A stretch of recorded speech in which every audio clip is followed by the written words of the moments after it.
Welcome to the Indie Backlog Club, a podcast where we dive into our game libraries to talk in depth about some fantastic indie titles from our backlog. I'm Kat, also known as The Cat is a Lie, a gamer and crafter on Twitch. Together here with Rachel, an artist and blogger from the Indie Hive game review website, and Heather, also known as Red Pandamon, an artist and gamer on Twitch. This episode, we plug in and load up A Pet Shop After Dark by NPCKC. A Pet Shop After Dark is a horror point-and-click adventure game where you've taken on the odd job at a little pet shop. The owner tells you the job is easy. All you have to do is water the plants, feed the pets, and stay overnight. There's just one little thing. Do not, under any circumstances, turn off the lights. Dun, dun, dun. Aha, da, da, da. Okay, so jumping on into, first impressions of the game, I loaded it up. It looks heckin' cute. I have played a game by the same dev before that was, same art style, very cutesy chibi art. It's so cute. Oh, really? I was like, oh my gosh, how is this gonna be spooky? What game was it? Quite a distinct art style, haven't they? It really is. It was a hero and a garden. Oh, okay. I might have to look that up because I've only known about A Pet Shop After Dark. I didn't know that they had another one. There's several games that they have. But A Hero and a Garden is a clicker game. And it has really, really cool like story and writing. So I was looking forward to that aspect in this, because obviously I was looking forward to that being a feature in this game, was like, unique storytelling and cute characters. So I think they hit the mark. Sure did. Yeah. No, that's one thing that I couldn't personally take my mind off of, I guess, when we were playing it. It's super charming. I actually remember kind of equating. Did either of you, because I had a ton of them and I loved them, have those old, and this is from like the 90s, old like sticker book scene, like picture books, to where it's like you had they weren't real stickers, they were more like clings, and basically you peeled the characters off and you put them wherever you wanted in the scene. I know what you mean. Yeah, and it was like a little picture book. I never had one, I don't think, but I do know what you're talking about. Yeah, so it I don't know why, but that's what it felt very like nostalgic to me, with like those bold lines, and it felt like they were just like little like window cling or sticker people like in the scene. And I found the art style just super charming, and the storytelling, it was relative, like the whole I'm gonna like eat my words later on, but like the gameplay and the flow of everything was relatively simple, to where it's like you click through your 4 scenes, and later on it starts like opening things up and it gets a little bit more complicated in the puzzle area. But I that was like kind of where I was at with my first impressions. It was just like a very charming game to kind of like, get drawn into and click around and inspect everything and kind of go, ooh, what's happening next, or things would appear. And I really enjoyed it. Yeah. Yeah, I mean, the art style was one of the things that first stood out, and the minimal color palette. Yes. Which suits the themes of the game. A splash of that reddish pink. But another thing was how easy is like employment in this place. Background check, you've got to meet 2 requirements: stay overnight, don't have allergies, and then you're getting a well-paying job. I feel like our protagonist even was like, well, I don't know, is this what the plant needs? So it's like like even if you don't necessarily think you meet the qualifications. I love that, though. That's a really good observation. What? No background check? You just got to do these 2 jobs and then, do whatever you want for the rest of the day. That's a really good observation. I wish things were that easy. Right? Oh, man. And then you get paid, like, apparently you got paid, like, buku money, too, That's what I think they mentioned. It says it's what she'd normally earn in a week. Mm-hmm. So For a single day, yeah. And you were only supposed to be there for a single day too. It's like just, well, other than the day that you get there. I mean, you were there for Yeah. the same day over and over again. I know. I think I said, I was like, oh my gosh, what in the Groundhog's Day is going on here? I love that. Oh, that's so good. Well, and my first impressions too, because, as I was jumping into it, and you're getting introduced to, the shop owner and you're, playing, I was like, okay, so is this going to be, because you have to stay overnight, you have all this stuff you're supposed to do and stay overnight. I'm like, okay, so is this going to be like a horror game, as in like a Five Nights at Freddy's kind of like jump scary, like spooky situations happening type thing? Or is it, like I said, the first time that everything starts over, I'm like, oh no, this is more like you're repeating the same day. And so that was cool. I wasn't quite sure what to expect from like a horror point and click, and it was cool. Yeah. No, I agree. I kind of didn't have a lot of, I guess, expectations or what, like, because like you said, and it's like creepy cute. So it's like, is it gonna kind of do a Cooking Companions thing to where it's gonna turn kind of horrific? Like how are the scares or the psychological stuff kind of gonna be implemented? Is it gonna be in your face, or is it gonna pull a Karis veil and completely change style halfway through? Like Right. That kind of stuff. Yeah.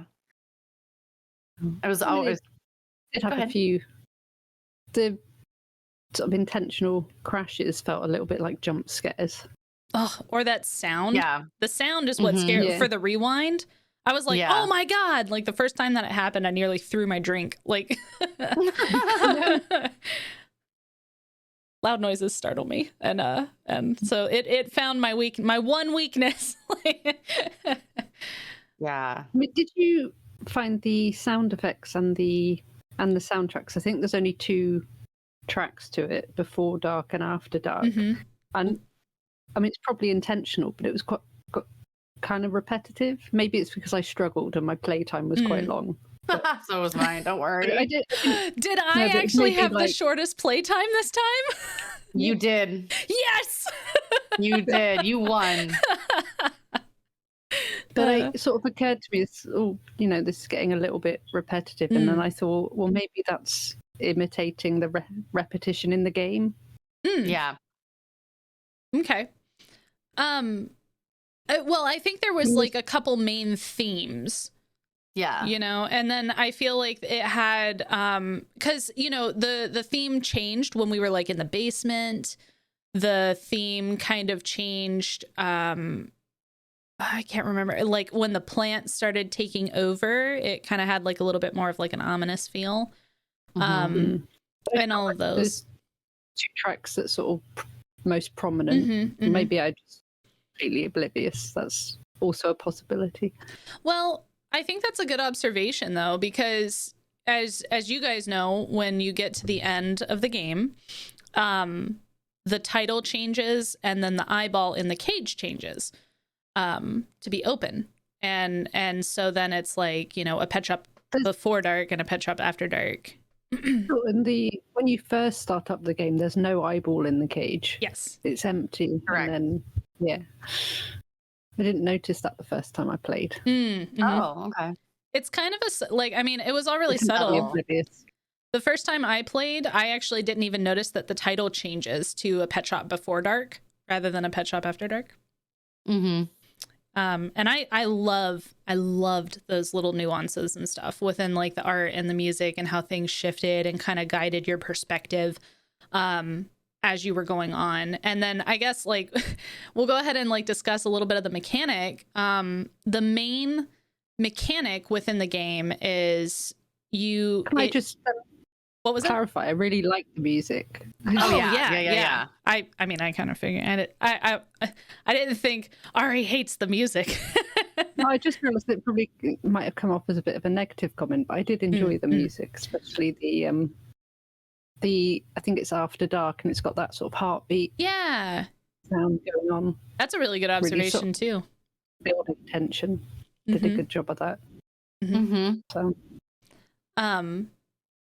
But what I was going to mention, the main mechanic within the game And we'll talk more about the gameplay a little bit later, but I feel like that's probably gonna kind of hinge on some of our discussion right now. If when you queue up the game and you get into it, it starts tampering and opening file, like the game file, not a bunch of random files on your computer, but the game file. And the main mechanic of the game is to manipulate the game files to change what is going on within the physical game, as if you are in two different dimensions.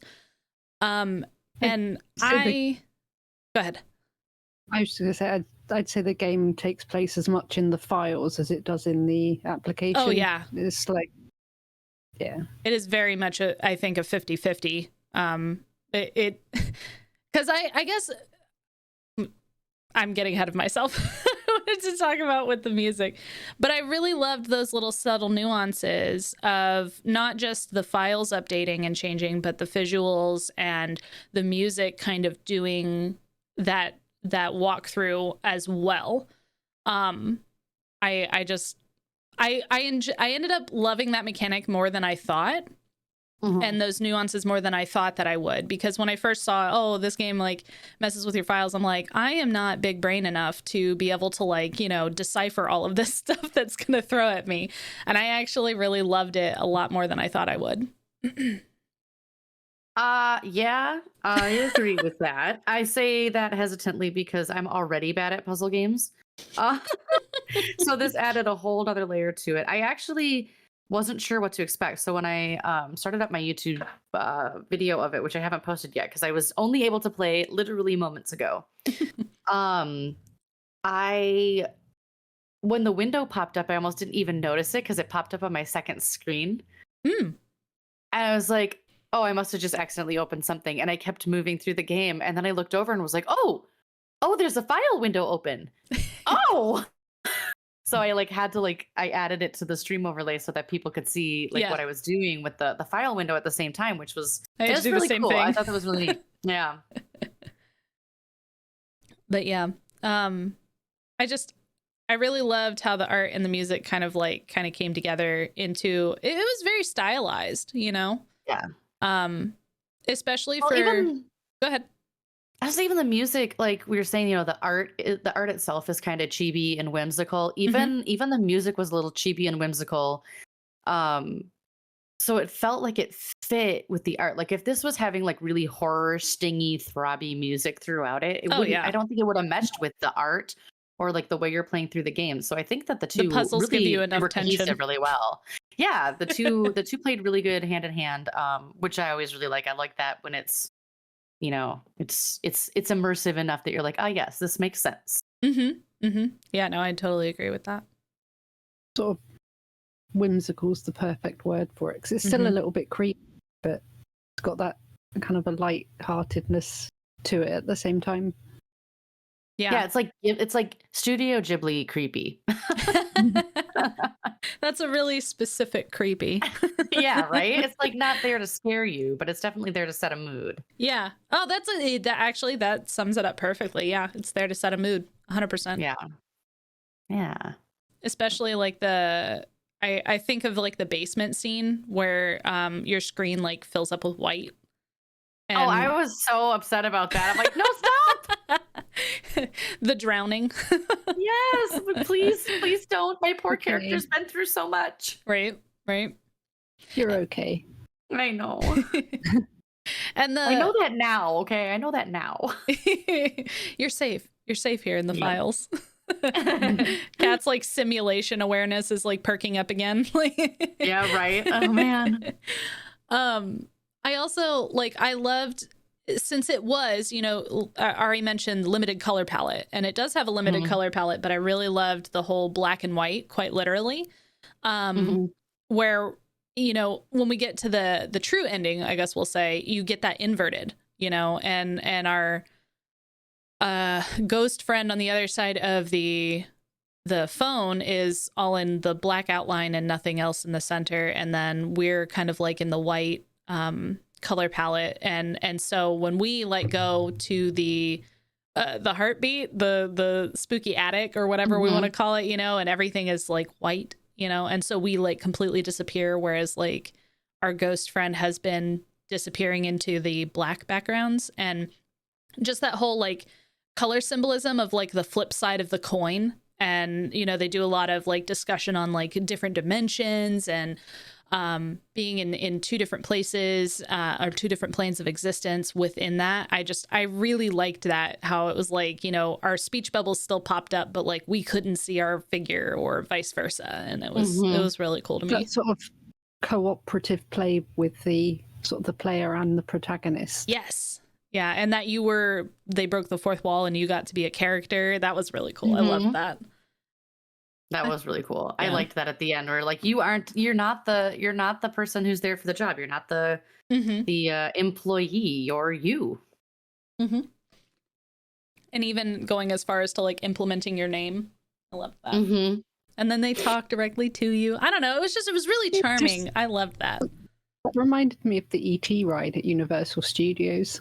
You have to give your name at the beginning, and then ET says thank you. Or I don't think it's actually ET, one of his relatives. He says thank you and reads out all your names at the end.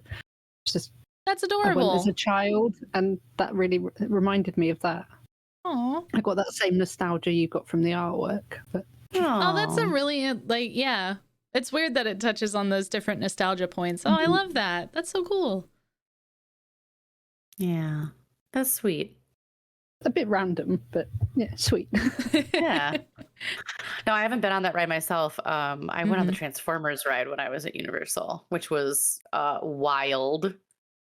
But they didn't say my name, but they did thank me for saving the Allspark. So Oh, well, that's probably, you know. I don't think that existed when I went. yeah. Yeah. Oh.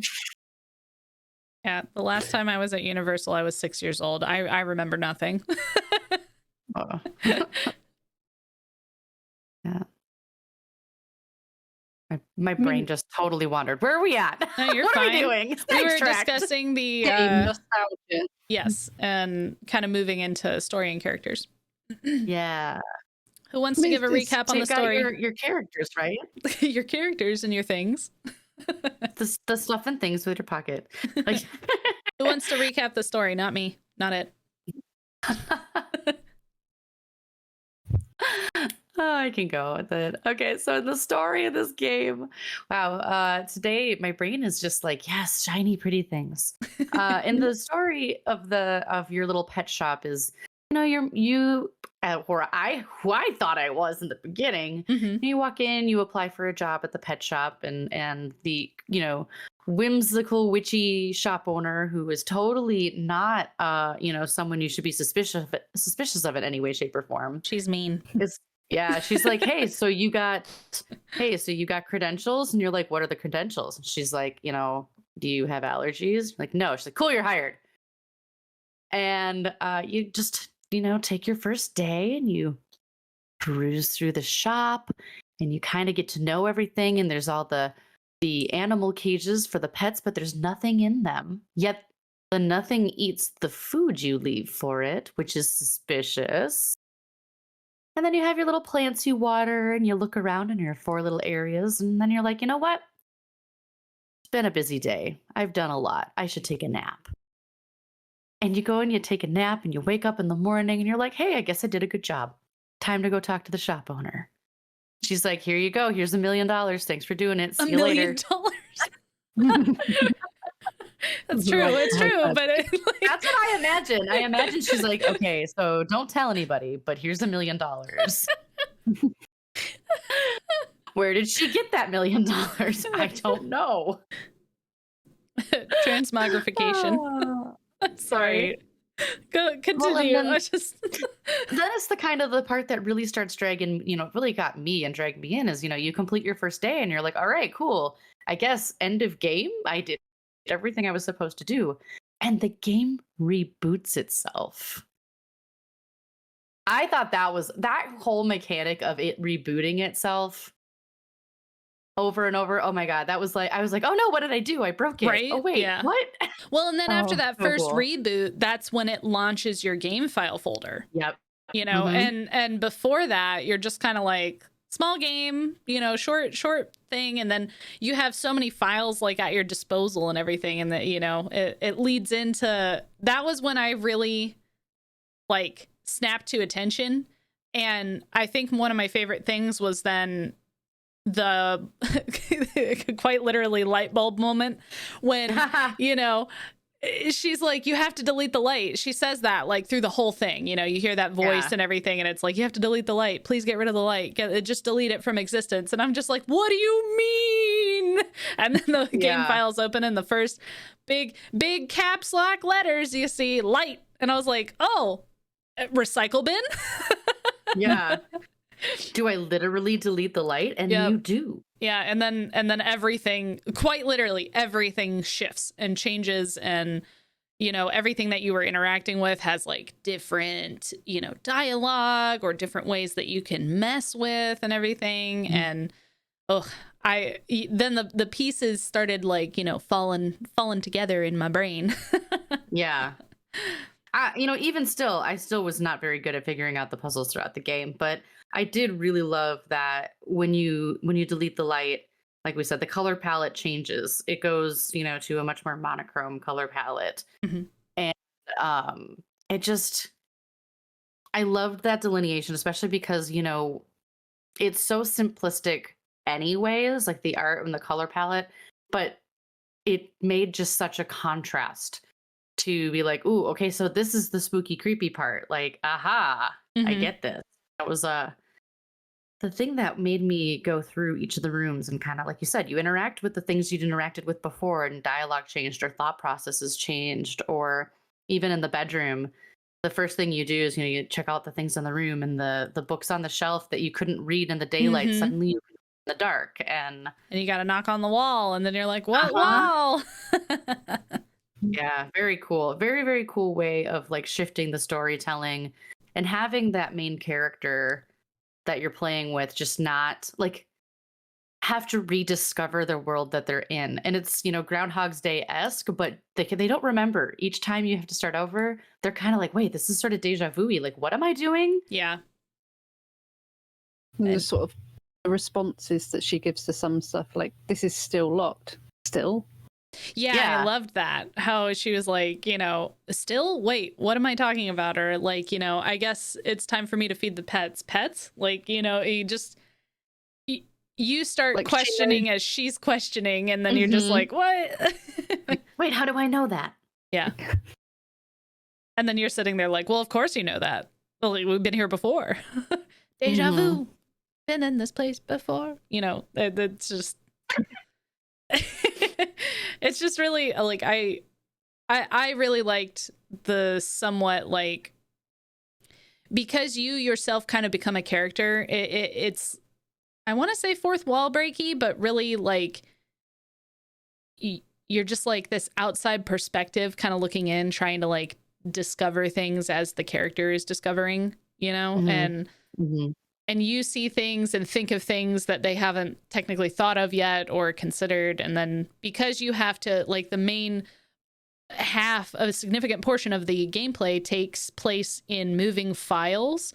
I loved being able to like open those note documents and like see, like with the pet food, it was like, oh, if you know, the pet food is poison or something, it's got the little skull and crossbones. And then if you go to the front and read the to-do list again, you know, it says like, you know, it has words blocked out, so it's like, you know, do turn off the lights. But then it said, you know, if you can't, what it did say before was like, if you can't see the pets or something, that's fine, they're shy, you know, don't worry, you can feed them or something. And then when you go back, it's like, if you can't see the pets, you should worry, you know, because it's like you've been like, I guess, quote unquote, like poisoning them or whatnot.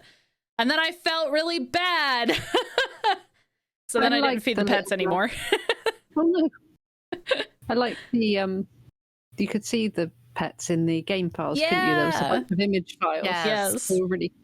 They were kind of cute. They were so cute. I was obsessed, especially with the one that actually technically like ate the entire existence, where you had to get the ring. He was adorable. I was like, I want one. Okay. So gameplay wise, which was your favorite? Like, what was your favorite of the rings to search for? Because as you're going through this, you end up finding this back room with the creepy telephone and the voice on the other end of the telephone that's like, find the 3 rings. Now, I will tell you, the only one that I didn't have a hard time with was the pet, the second ring. But yeah, I struggled with a lot of these puzzles. Yeah, I did as well. How long was your playtime, Kat? Just about 3 hours. Oh, okay, that was a bit longer. Yeah. I was 2.5. Look at you, smarty pants. No, I definitely ran into, I will say, out of like every puzzle game that I've done, and it depends on the puzzle game whether or not I'm relatively successful, and don't need a lot of external help.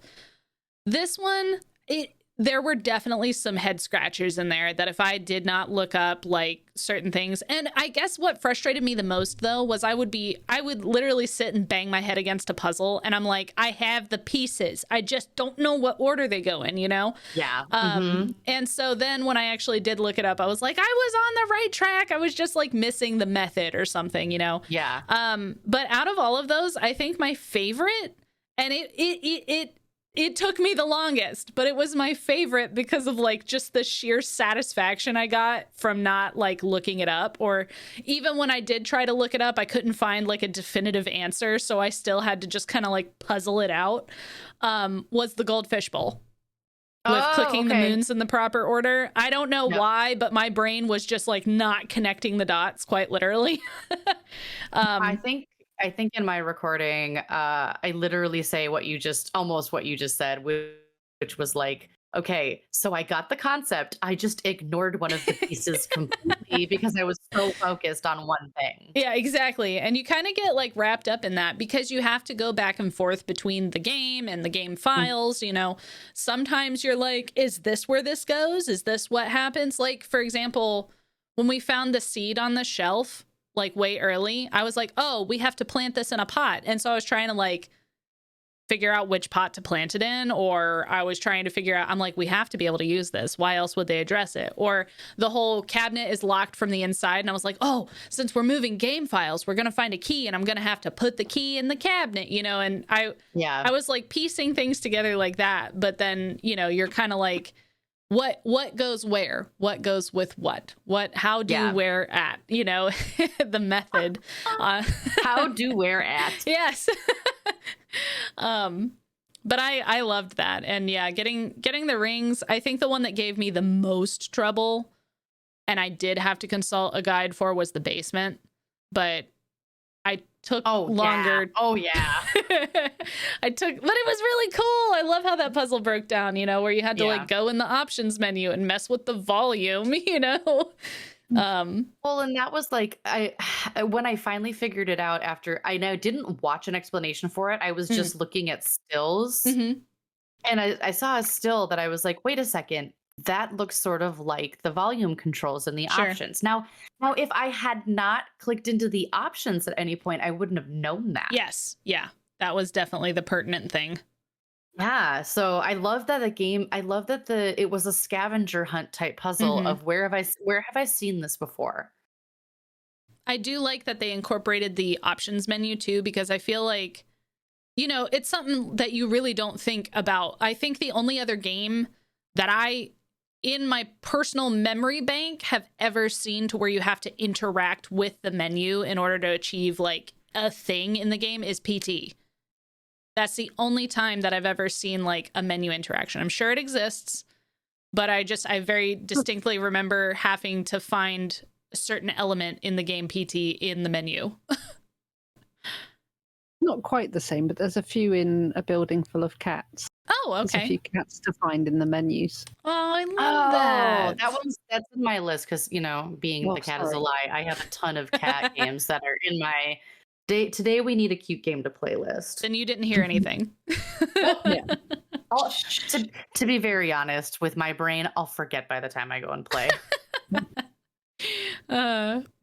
But I like that it utilized the menu and like more aspects, because I would, this is also coming from a perspective like, oh, it just opened the game files. Like you have to finagle in the game files. I would not have thought to open the options menu like to mess with anything. It's like the save room. It's like, oh, well, nothing can get me in the save room. Oh, nothing happens in the options menu. Right. That's my save zone now. Yeah, it was super sneaky and I loved that. But in all honesty, my dumb butt still didn't get it. I was like, oh, so I just have to punch in the sequence. And then I was like making it over complicated. And I was like, okay, so I have to fill in the missing dots now. So it goes in this order. And I was literally just like sitting, clicking the music volume like for 10 minutes easily. And I'm like, why isn't it working? And then I had to look it up. My first pass, I understood, like my brain got, okay, this has to be the volume. Mm-hmm. But of course, because I was just like, well, it's already screwing with my computer. I was trying my computer volume. Oh, set it to 4, set it to 7, set it to max. I'm like, so I'm like, oh, because if it's interacting with the files, sure. why wouldn't it be paying attention to my volume level, my actual volume level? Oh, I didn't even think about that. Like, okay, this isn't Inscription. Oh yeah, that's another one that definitely messes with everything. Yeah. Shout out to well, and didn't Pony Island do kind of the same thing? I love games that get meta. I just Me do. too. I don't normally play them, awareness. but I love watching like Let's Plays and stuff, or ARGs and things like that. It's just such a cool concept to me. But yeah. Well, I just think that it's clearly, because it's still new, it's a very creative way of adding a layer to a puzzle game, because I think some of the most satisfaction that I got was when it clicked in my head that it said something about, you get the key and you remember that the drawer is locked from the inside. So how do you utilize the key to open it if you can't get to a lock? And I was like, well, I could just move the key file into the cupboard, because if I move the key file into the cupboard, then whatever in the cupboard can use it to unlock the drawer. And just the satisfaction of being like, oh, I figured it out. That is so cool. Yeah, there was definitely a lot of satisfaction moments for me. I feel like sometimes I'll play a lot of puzzle games, and like they're fun, and they're enjoyable, but the puzzles are I guess the puzzle games that I have played are like the, moving tiles or get person from point A to point B, or something like We Were Here, and they're enjoyable, but it's the same puzzle, just recreated in different fashions or whatnot most of the time. We Were Here is a bad example, but you get it. This one I found really enjoyable because of the variance. I feel like you really, like you said, it's a scavenger hunt. It's less a puzzle and more of a scavenger hunt. And that kind of like gameplay I really enjoyed. Like I said, a lot more than I thought I would, because I get leery around puzzle games because I'm like, I'm not good at seeing things from multiple dimensions, and I get tied up in my own head. Whereas this, I felt like it was a little bit more methodical because of the scavenger hunt aspect. And I was like, I could definitely play more like this. Well, and I was a little worried too at the very beginning, because the very first puzzle you encounter is with the plants at the front of the shop. And I went into the room, and me being the kind of person who's like, oh yes, first thing I should do in this room is water all of the plants. Yeah, I did that cancels out the whole thing. Yeah. So then you get the hint. There are the hints in the game. I got the hint that if you wanted to do it again, just go talk on the phone again and come back. And I came into the room and I did the same thing 2 times in a row and was like, nope, we're not going to keep doing the same thing over and over again. It literally took me forever to figure that one out. I struggled with it, but I don't think I had to use a walkthrough for that one. So yeah. I used the in-game hints, because there are the hints in the bottom corner. That helped me. I found them sort of sporadically helpful. Some of them weren't Because they're still Like- pretty vague. Yeah. There's some like assumed knowledge there because I remember getting one hint and it was like, have a look at this. And I'm like, well, where's that? Well, it You was know, the hint was look at the sign. And I Yeah. remembered the hard thing was the sign was a note. Yes. And so me being hyper literal, thank you, neurodivergency, was like, well, that's not what they mean. Because that was the note that was left by the shopkeeper. That's where I fell down. I was like, Interesting. I guess I didn't go that far. The thing that I took hyper literally was when you had to go and find the basement. And they were like, the door under the window. And I went and talked to her like 30 times. I read through all of the hints like 30 times. And I was like, do I not? And so then I'm like frantically clicking under the window because I'm like, do I knock again? And, Yep. and the chat was like, Heather, you keep scrolling past it. I was like, what do you mean? And it was literally if I had just hovered my mouse at like the bottom of the screen, it would pop up. Yep. Yep. I was like, I felt real dumb about that one I because I felt had so dumb. Well, and I had just done something really cool where I was like, hell yeah, I figured this one out. Sure. I'm so smart. Look how smart I am, you guys. I understand this game. You're too and then smart. that one happened. You're too oh, smart. I'm glad it wasn't just me. What was it, Ari? I'm just glad that wasn't just me. Yeah. No. And it was one of those ones where I feel like they gave you a deceptively easy puzzle for you to then be like, aha, I understand. And then you come back to it and you're like, wait, maybe I don't. I was like reading the books. I was like, I was just like, do I sleep? It was that was a frustrating one for me because it was just right in front of your face. All the other ones that were frustrating, they were rightfully hard. Whereas this, like, you know, chat was like, you're not seeing your mouse pan over it. And I was like, no. It was really funny. I enjoyed it quite a bit after the fact. I mean, I found the puzzles hard, but once I sussed the solution out or, you know, looked it up, I could see how you'd get there. Like there were logical steps you could take to. It's not like anything was convoluted or like particularly obscure or anything. It was just challenging. I have a question for you guys then, kind of around that. You know, the puzzles, some of them, like all of them were, I would say, were challenging. Some of them were like breakneck difficult though. Did you find it more rewarding? Because even like for me, even though I had to use a walkthrough on a couple of them, it was still pretty rewarding when because I tried to skim it so I could still kind of figure it out. It was very rewarding. And I just was like, I feel good right now. You know, I didn't feel bad. The puzzles didn't beat me down. Even though they were difficult, I still felt like, okay, I conquered this puzzle. I feel good about this. Did you guys get the same reaction, or were you just kind of like, oh, this was unnecessarily hard and I just didn't, it didn't make me feel good even after it? I was a little disappointed I had to rely on a walkthrough for so much. I mean, I tried to do the same as you, sort of skim watch them, so I wasn't completely having it worked out for me, but I in the game.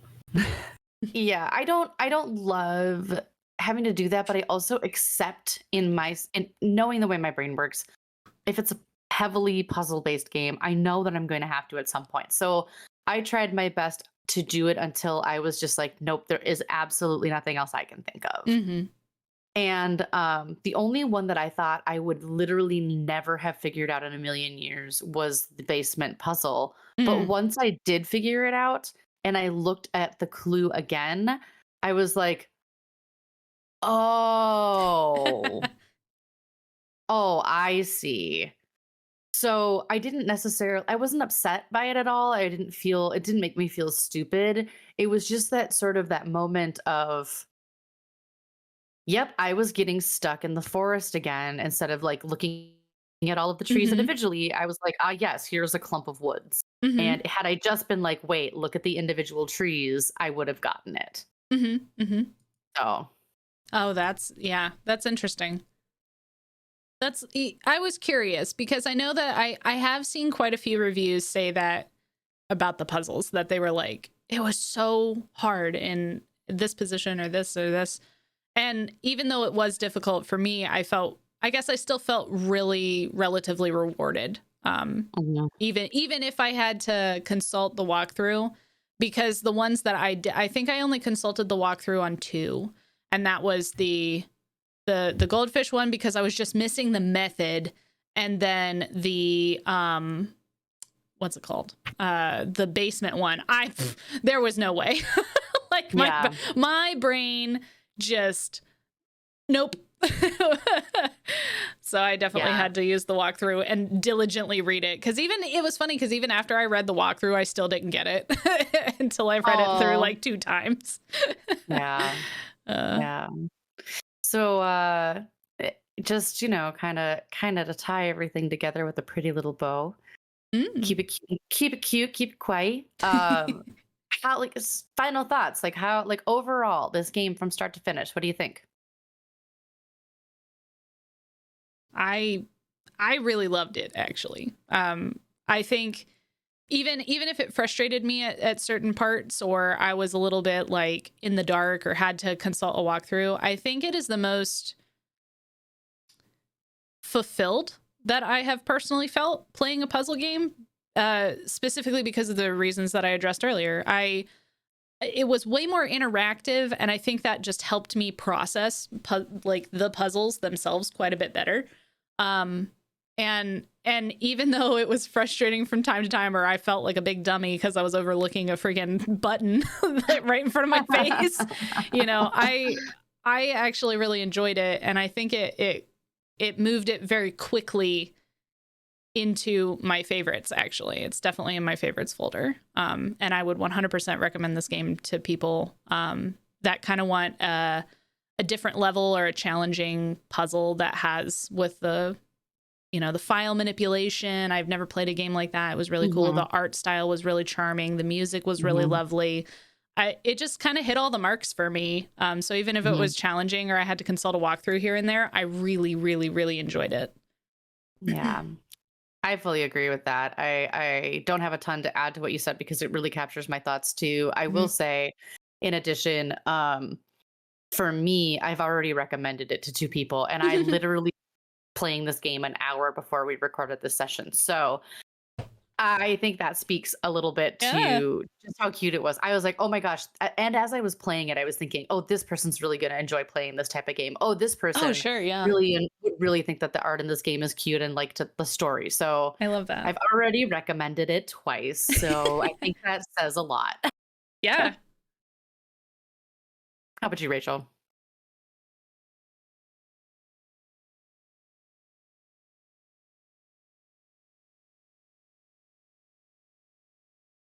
Oh, I think I cut out for a second then. Oh, yeah. I was like, oh, what?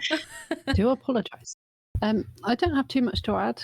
Just, the art style and gameplay, that juxtaposition of the subtle horror with the cute was something I really enjoyed. And the way you end up working as a team with the protagonist, even though you don't really know it at the time, but those are probably some of my favourite bits about the game. And the puzzles I managed to do without a walkthrough were really satisfying. I mean, like Panda said, even the ones you do have to do with the walkthrough still felt good. I love that. It was a very creative game. Really, really creative. They were just too difficult for me. Yeah, I hear you. Oh yeah, I got that too. I definitely recommend it to puzzle fans who are after something a bit more demanding on the old cranium. Yeah, right. If you're used to puzzle games and you want just a little bit more, this is the game for you for sure. Yeah, a little beef up. New Game Plus. Game Plus. New Game Plus. Oh my gosh. Oh, well, thank everybody out there for joining us in this discussion of A Pet Shop After Dark by NPCKC. Please be sure to check out all of our links for the game in the description below, along with our own links. You like us, you like the show, check us out too. Be sure to subscribe to our channel, like this video, comment with your own thoughts, and join us next time as we plug in to the next episode of the Indie Backlog Club.